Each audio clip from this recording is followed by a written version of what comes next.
back to Comfort Cooking with Ariana. Today we're doing scalloped potatoes. Nobody likes boxed scalloped potatoes, at least nobody that I know. And this is an easy way to just use up some potatoes, use up some cheese that, you know, maybe you had sitting around that you had other plans for, like that ham and cheese omelet with Swiss. You know, we're just going to use it. So, I don't need to start with washed potatoes because all we're going to do is remove the skin from them. But you do need to start with about 6. It doesn't matter what size. I don't care. I don't really pay attention to the size of the potatoes. I just know I need about 6 of them.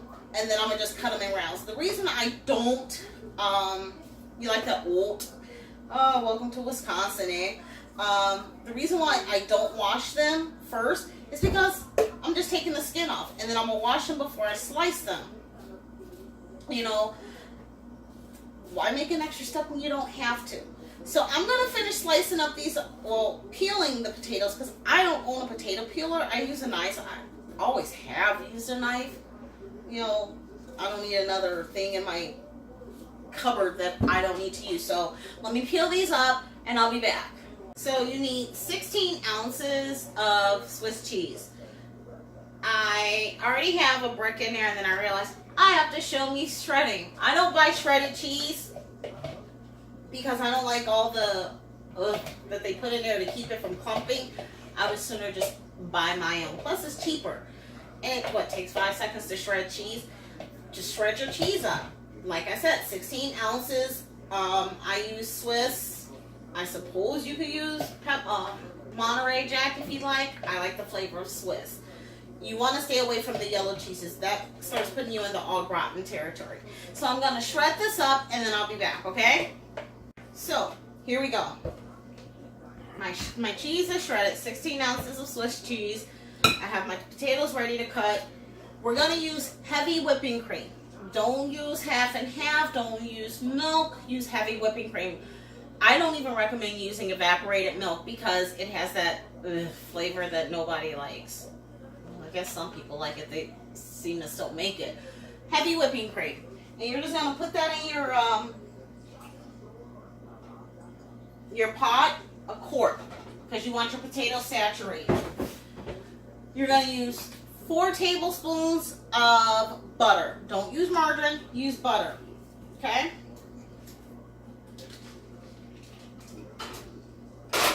So now we're getting ready to slice our potatoes. You don't want them too thick, but you don't want them too thin. You want your potatoes sliced roughly about, did you see that? Roughly about that thick.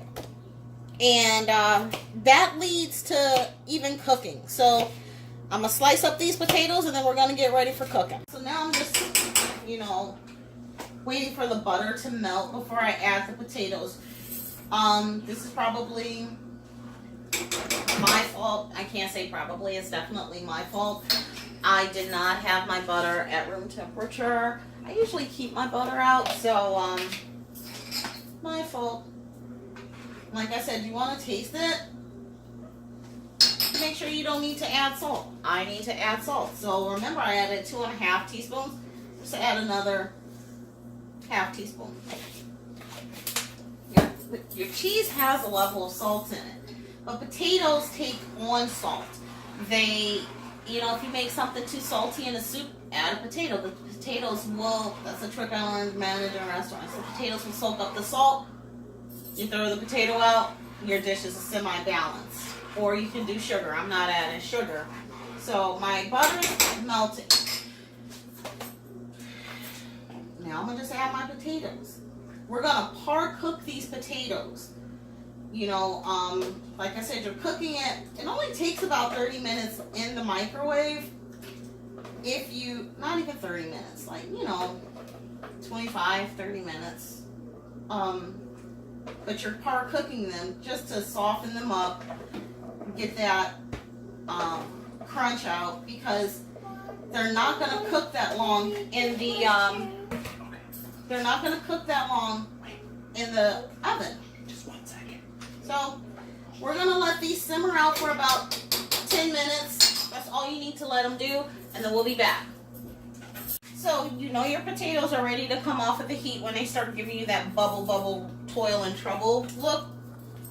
That's exactly what you want it to do. From there, all you're gonna do is spoon your potatoes. Now what you do want to make sure you do is make sure that, so what you're looking for is pierceable. If it goes in easily and it still has give, then you know, that's when you know your potatoes are ready for the oven. It pierces. So this is what I'm gonna do.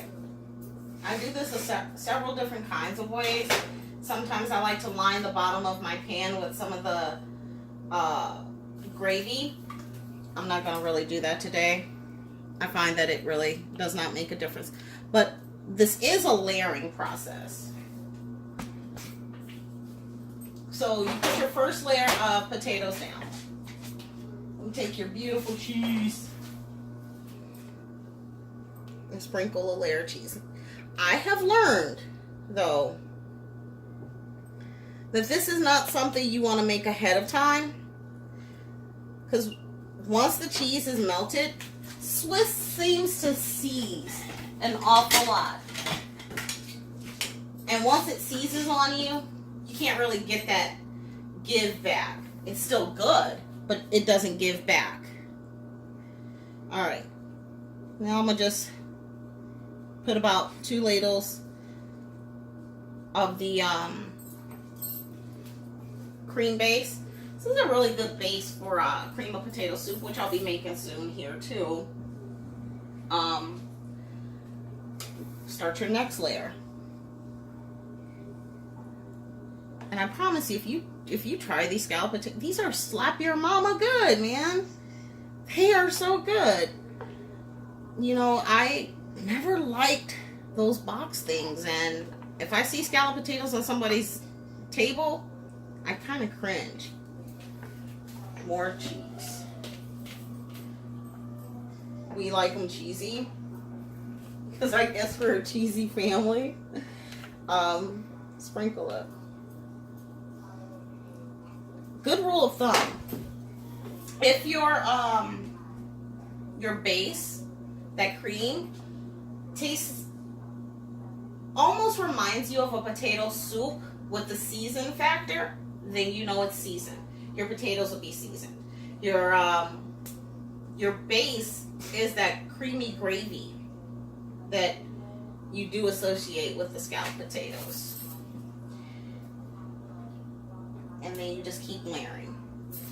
Now I did make a mistake. I told you 350 degrees. It's actually 400 degrees that I'm gonna bake this at for about 30 minutes. And in 30 minutes you will have delicious, slap your mama good scalloped potatoes. They are so freaking dickin' good. It's the bomb diggity. Easy peasy, bomb diggity. Now when you get towards the last couple layers, you don't need to add any more of the base. From here, you might say, well, why did I use a whole quart of cream?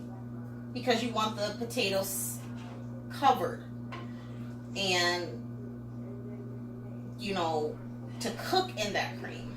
Got all the potatoes out. Isn't that looking pretty? That is looking so pretty. And it's not even cooked yet. Last layer. From here, if you don't use the whole 16 ounces of your cheese, you can always freeze this, because it goes good with paninis and grilled turkey and Swiss sandwiches. And those grilled turkey and Swiss sandwiches pair very well with that curried autumn soup that I made. Use that grilled ham and, I keep saying ham, what the heck am I thinking? Grilled turkey and Swiss with the rest of the cheese. Cheese freezes well. Some cheese loses a little bit of texture, but it doesn't change the flavor. Sprinkle that with some paprika. My grandma used an awful lot of paprika in her dishes.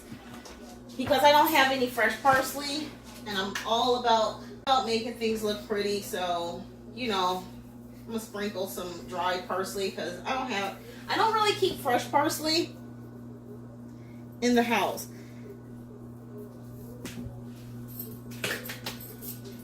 Bam. Now you're ready for your oven.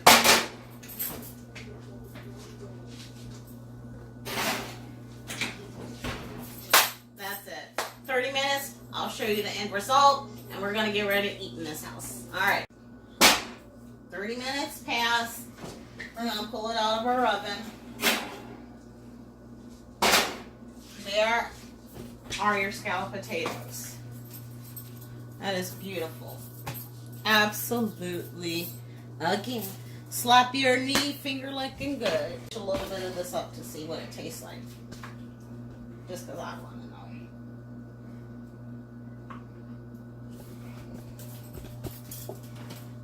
Now it's hot, so I'm working with. Oh, it's hot? A little bit. I mean, it just came out of the oven.